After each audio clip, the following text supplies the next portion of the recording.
महरू कामवाली बाई थी, बहुत ही ईमानदार। कपड़े इतने सलीके से पहनती थी कि अगर पोंछा या झाड़ू लगाने के लिए झुके तो मजाल है शरीर का कोई नाजुक हिस्सा दिख जाए। वह कई घरों में काम करती थी। उम्र होगी तकरीबन 42 साल। रमेश अकेले रहते थे। उन्होंने शादी नहीं की थी और न करने की इच्छा थी। पिछले 4 सालों में महरू रमेश के बारे में और वे महरू के बारे में बहुत कुछ जान चुके थे। अनपढ़ महरू ने जाति के बाहर शादी की थी। उसका पति शादी के पहले तो ठीक था, पर बाद में शराब पीने की लत लग गई थी। उसने काम करना छोड़ दिया था। दिन रात शराब में डूबा रहता। इस बीच महरू के एक बेटी हो गई। घर चलाने के लिए महरू को काम करना पड़ा। उसने लोगों के घरों में झाड़ू पोंछा लगाने और बर्तन धोने का काम शुरू कर दिया। उसे जो मजदूरी मिलती थी, पति छीनकर शराब पी जाता था। शराब के नशे में बहकते कदमों के चलते एक दिन महरू का पति सड़क हादसे में मारा गया। अब महरू को अपनी बेटी के लिए जीना था। महरू जब रमेश के घर काम मांगने आई तो वे उसकी सादगी से प्रभावित हुए थे। उन्होंने उससे साफ शब्दों में कहा था कि वे अकेले रहते हैं। घर पर कोई औरत नहीं है। खाना बाहर खाते हैं तो बर्तन तो धोने के लिए निकलते नहीं। अब बचा झाड़ू पोंछा, चाहो तो कर सकती हो। पहले महरू को कुछ डर हुआ, फिर पड़ोस की एक औरत ने उसे रमेश के अच्छे चरित्र के बारे में बताया।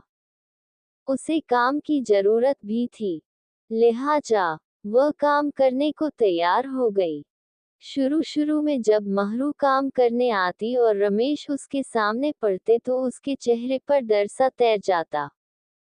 अकेले होने की वजह से कुछ संकोच रमेश को भी होता और कभी कभार यह ख्याल भी आता कि पता नहीं रुपए पैसे ऐंठने के चक्कर में महरू उन पर कौन सा आरोप लगा दे।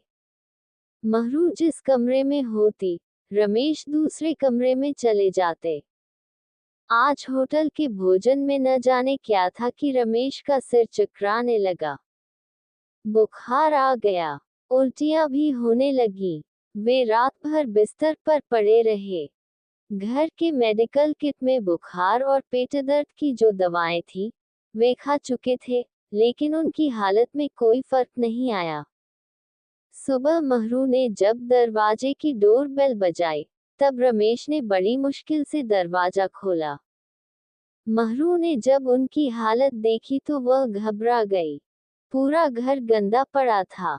महरू ने सबसे पहले गंदगी साफ की। रमेश के सिर पर हाथ रखा और देखा कि तेज बुखार था। उसने अपने सस्ते से मोबाइल से फोन लगाकर अपनी बेटी को बुलाया। जब तक महरू की बेटी वहां नहीं पहुंची, तब तक वह साफ सफाई करती रही और रमेश को सुनाकर बड़बड़ाती रही, अकेले कब तक जिएंगे?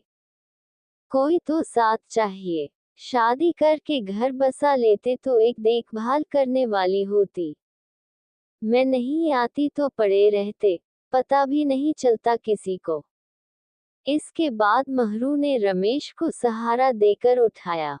उनके हाथ मुंह धुलवाए, कपड़े बदलवाए और डॉक्टर के पास ले जाने के लिए तैयार कर लिया। तभी एक ऑटो रिक्शा आकर रुका। महरू की बेटी उसमें से उतरी। बिल्कुल फूल सी, गोरी दूध सी, उम्र -16 साल। महरू ने उससे कहा, तू यहीं रहना, मैं आती हूँ साहब को डॉक्टर से दिखाकर। क्या हो गया? रमेश की हालत देखकर बेटी ने अपनी माँ से पूछा। कुछ नहीं, अभी आती हूँ, तू घर देखना, महरू ने कुछ तेज आवाज में कहा। फिर बेटी ने कुछ न पूछा। महरू ने रमेश को सहारा देकर ऑटो रिक्शा में बिठाया और डॉक्टर के पास ले गई। इलाज करवाया, घर वापस लाए। जब तक वे ठीक नहीं हुए तब तक वह उनकी देखरेख करती रही। वह अपने घर से दलिया बनाकर लाती, समय से दवा देती। अब महरू रमेश के लिए महज औरत शरीर न रही और न रमेश उसके लिए मर्द शरीर। ये फर्क मिट चुका था, संकोच खत्म हो चुका था। अब वे दोनों एक दूसरे के लिए इंसान थे, मर्द औरत होने से पहले। भरोसा था एक दूसरे पर। महरू ने प्रस्ताव रखा कि वह झाड़ू पोंछा करने के साथ साथ खाना भी बना दिया करेगी, ताकि रमेश को अच्छा भोजन मिल सके। रमेश ने पूछा, भोजन बनेगा तो बर्तन भी साफ करने होंगे। उनका अलग से कितना देना होगा? हो सकता है उसे बुरा लगा हो। कुछ पल तक वह कुछ नहीं बोली। शायद ये सोच रही हो कि इतने अपनेपन के बाद भी पैसों की बात कर रहे हैं। रमेश ने सुधार कर अपनी बात कही, पैसों की जरूरत तो सबको होती है। दुनिया का हर काम पैसे से होता है। फिर तुम्हारी अपनी जरूरतें, तुम्हारी बेटी की पढ़ाई लिखाई, इन सब के लिए पैसों की जरूरत तो पड़ेगी ही। मैं मुफ्त में कोई काम कराऊं, यह मुझे खुद भी अच्छा नहीं लगेगा। जो आपको देना हो दे देना। फिर भी कितना? मुझे साफ साफ पता रहे ताकि मैं अपना बजट उस हिसाब से बना सकूं। रमेश की बजट वाली बात सुनकर महरू ने कहा, साहब, ऐसा करते हैं कि एक की जगह 3 लोगों का खाना बना लेंगे। समय और पैसे की भी बचत होगी। मैं अपने और बेटी के लिए खाना यहीं से ले जाऊंगी। रमेश ने कहा, जैसा तुम ठीक समझो। इसके बाद जिस दिन महरू न आ पाती, उसकी बेटी आ जाती। वह खाना बनाकर रमेश को खिलाती और साफ सफाई करके अपने और माँ के लिए भोजन ले जाती। रमेश को माँ बेटी से लगाव सा हो गया था। एक दिन महरू की बेटी आई। उसका चेहरा कुछ पीला सा दिख रहा था। रमेश ने पूछा, आज क्या हो गया माँ को? बाहर गई हैं, नानी बीमार हैं। थोड़ी देर की चुप्पी के बाद रमेश ने पूछा, तुम्हारा नाम क्या है? दीपाली। दीपाली धीरे धीरे झाड़ू पोंछा करने लगी। बीच बीच में उसके कराहने की आवाज से रमेश चौंक गए। क्या बात है? क्या हुआ?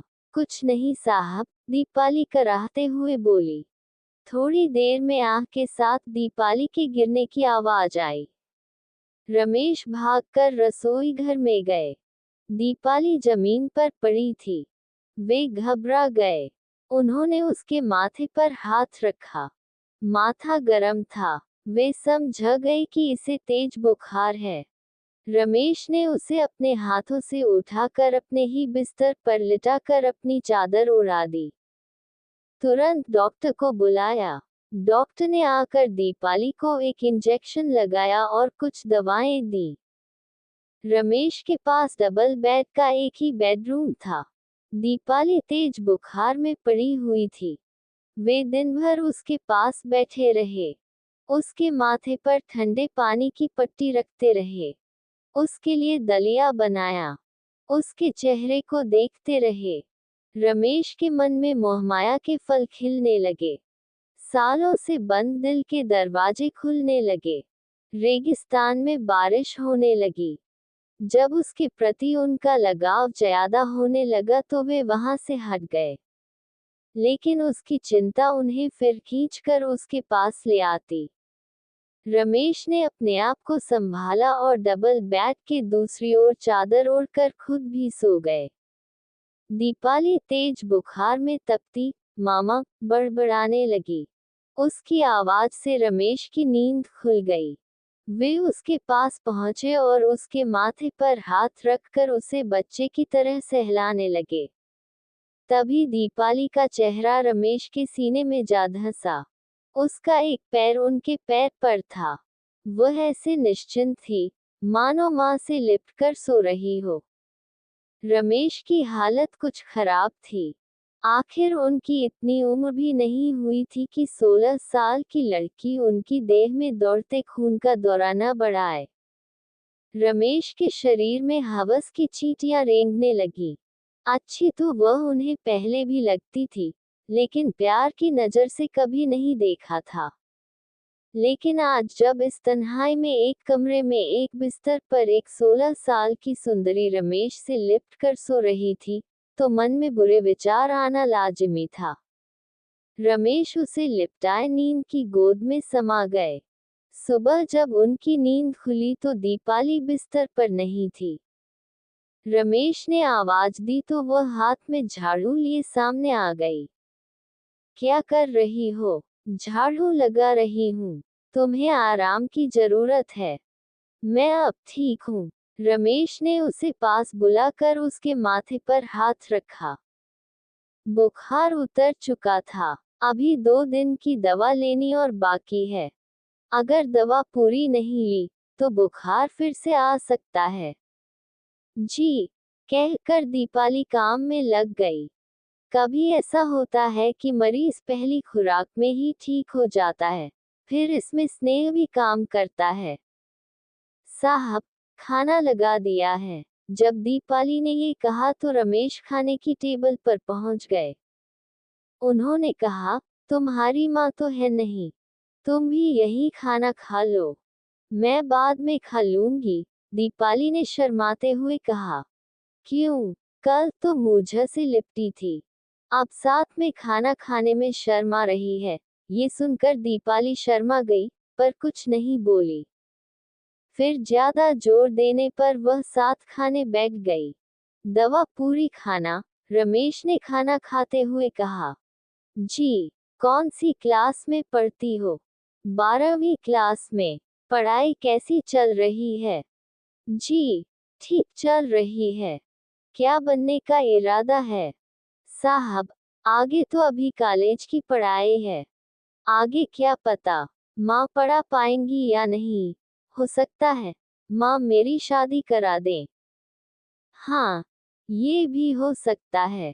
दीपाली ने रमेश से कहा, साहब, मैं आपसे कुछ पूछ सकती हूँ? बुरा तो नहीं मानेंगे आप? पूछो, क्या पूछना चाहती हो? आपने शादी क्यों नहीं की? सब वक्त की बात है।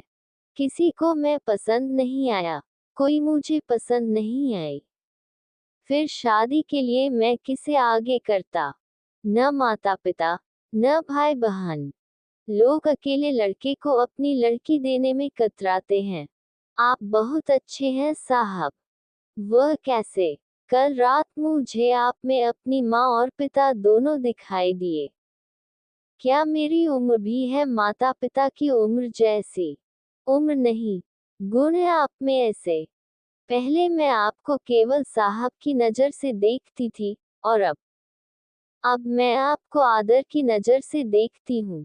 रमेश ने दीपाली से कहा तो नहीं, लेकिन मन ही मन सोचा, प्यार की नजर से तो कोई नहीं देखता। प्यार भी कहा होता तो अच्छा लगता, दिल को तसल्ली मिलती। अब दीपाली रोज काम करने आती। एक दिन रमेश ने पूछा, तुम्हारी माँ अभी तक नहीं आई? वे तो कब की आ चुकी हैं, लेकिन बीमार हैं। रमेश ने कई बार सोचा कि महरू को देखने जाएं, लेकिन वे कभी भूल जाते, तो कभी कोई और काम आ जाता। एक दिन घबराए हुई दीपाली रमेश के पास आए और बोली, साहब, माँ की तबीयत बहुत ज्यादा खराब है, वे आपको बुला रही हैं। दीपाली की घबराहट से रमेश समझ गए कि बात गंभीर है। उन्होंने तुरंत तैयार होकर उसे अपनी मोटरसाइकिल पर बिठाया और जैसे वह बताती गई, वे उसी रास्ते पर मोटरसाइकिल घुमा देते। रमेश ने दीपाली के कहने पर एक छोटी सी गंदी बस्ती में एक कच्चे मकान के सामने मोटरसाइकिल रोकी। दीपाली ने उतरते हुए कहा, अंदर आइए साहब। रमेश ने अंदर जाकर देखा, महरू का शरीर बिल्कुल सूख चुका था। रमेश को देखकर उसके चेहरे पर खुशी त गई। उसने उठने की कोशिश की, लेकिन उठ न सकी। लेटी रहो, रमेश ने कहा। दीपाली अपनी माँ के पास बैठ गई। क्या हो गया है तुमको? तुम तो मायके गए थी। साहब, महरू ने उखड़ती सांसों के साथ कहा, डॉक्टर ने मुझे 2 दिन का मेहमान बताया है। मुझे अपनी बेटी की चिंता है। मेरे अलावा इसका कोई नहीं है, न कोई सगे संबंधी, न रिश्तेदार। इस घर में इसका अकेले रहने का मतलब है कि कभी भी। आगे वह चुप रही, फिर थोड़ी देर बाद बोली, साहब, आपसे एक गुजारिश है। आप भले आदमी हैं। आप मेरी बेटी को अपना लीजिए, चाहे नौकरानी समझकर, चाहे। फिर वह रुक गई। आप भी अकेले हैं। यह आपका घर संभाल लेगी। अपनी औकात से बड़ी बात कर रही हूँ, लेकिन मैं किसी और पर भरोसा भी नहीं कर सकती। आपको इसके भविष्य के लिए जो अच्छा लगे, करना। मैं इसे आपके सहारे छोड़कर जा रही हूँ। और एक हिचकी के साथ महरू ने दम तोड़ दिया। दीपाली जोर जोर से रोने लगी। बस्ती के बहुत से लोग जमा हो गए। रमेश ने दीपाली को हौसला दिया। महरू का अंतिम संस्कार कराने के बाद वे उसे अपने साथ ले आए। महरू रमेश पर बहुत बड़ी जिम्मेदारी सौंपकर चली गई थी। इस लड़की से वे क्या रिश्ता बनाएं? उम्र का भी इतना बड़ा फासला है। कैसे इससे शादी कर लें? बिना शादी किए किस रिश्ते से रखें? लोग क्या कहेंगे? कामवाली बाई की इतनी कम उम्र की लड़की की गरीबी का फायदा उठाकर शादी कर ली। फिर कानूनन वह नाबालिग थी। बहुत सोच विचार के बाद रमेश ने दीपाली को गर्ल्स हॉस्टल में दाखिला दिला दिया। वह न केवल उन पर आश्रित थी, बल्कि उसे उनसे लगाव भी था। मना करने के बाद भी वह खाना बनाने आ जाती थी। उनके और दीपाली के बीच बहुत सी बातें होती। एक तरह से रमेश उसके गार्जियन बन चुके थे। दीपाली अब 18 साल से ऊपर की हो चुकी थी। अपनी पढ़ाई में बिजी होने के चलते वह आ नहीं पाती थी। अब तो छुट्टी के दिन भी वह नहीं आ पाती थी। रमेश को लगा कि दीपाली अब उनसे कतराने लगी है। एक दिन एक अनजान नंबर से फोन आया। साहब, आप कैसे हैं? अरे, कौन? दीपाली। मैं ठीक हूँ। तुम कैसी हो? रमेश ने पूछा। साहब, मैं ठीक हूँ। क्या आपको मैं पसंद नहीं? ऐसा क्यों पूछ रही हो तुम? तो फिर आपने शादी के लिए क्यों नहीं कहा? देखो दीपाली, मैं तुमसे प्यार करता हूँ। शादी जिंदगी भर का बंधन होता है और मैं तुमसे उम्र में भी बहुत बड़ा हूँ। तुम्हें बाद में परेशानी होगी। फिर क्या करोगी? मैं मैनेज कर लूंगी। आपके साथ मैं हमेशा खुश रहूंगी। एक लड़की को इससे ज्यादा क्या चाहिए? जो समस्या होगी, वह हम दोनों की होगी। साहब, आप मन से सारे संकोच निकाल कर मुझे अपना लीजिए। तुम बालिग हो गई हो दीपाली। मेरी जिंदगी में तुम्हारा स्वागत है। रमेश की मुरझाती जिंदगी में फिर से बहार आ गई। शादी के इतने साल बाद भी दीपाली रमेश को साहब ही कहती है।